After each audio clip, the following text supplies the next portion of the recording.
আইটিতে দোকান কাটা নির্লজ্জ যদি কেউ হয়ে থাকে সেটা হচ্ছে MS ফ্যামিলির মন্দিরা। নিজে 2.5 বছর আগে একটা কেচ্ছা করে সেটাকে পাবলিক করেছিল।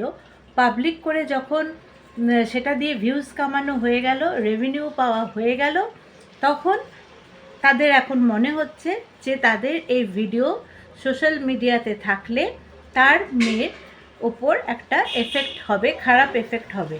সেই জন্য স্যান্ডি এসে সবাইকে রিকোয়েস্ট করেছে যে ওই ভিডিওটা যাতে তাদের চ্যানেল থেকে ডিলিট করে দেওয়া হয়।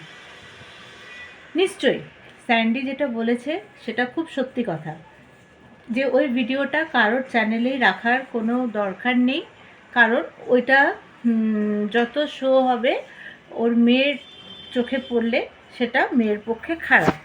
খুব ভালো কথা, কিন্তু কালকে লাইভ করে মন্দিরা যেভাবে দাঁত কেলিয়ে বলতে বসেছে, শোন মন্দিরা, তোর না মাথা নিচু করে রিকোয়েস্ট করা উচিত।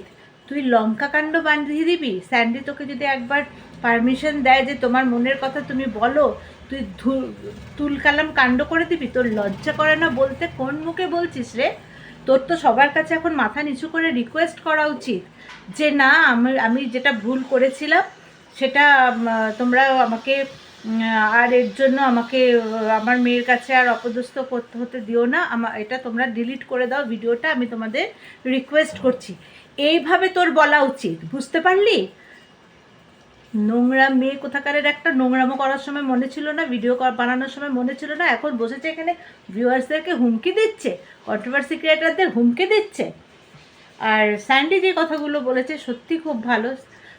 তোর মানে 14 গোষ্ঠীর ভাগ্য ভালো যে স্যান্ডির মতন একটা ছেলেকে তুই হাজব্যান্ড হিসেবে পেয়েছিস, বুঝতে পারলি?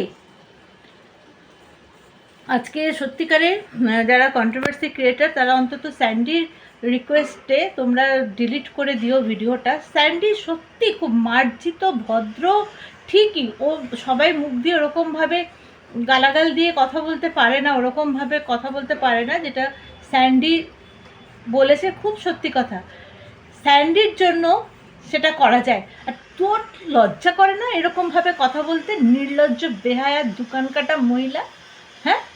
কীভাবে এরকমভাবে বলিস? ভিউয়ার্সদেরকে আমি দেখে নেবো, তুলকালাম আগুন জ্বালিয়ে দেবো। জ্বালা না আগুন, দেখি জ্বালা আগুন, তারপর নিজের কীরকম জ্বলবে সেটাও দেখে নিস। নির্লজ্জ বেহায়া একটা।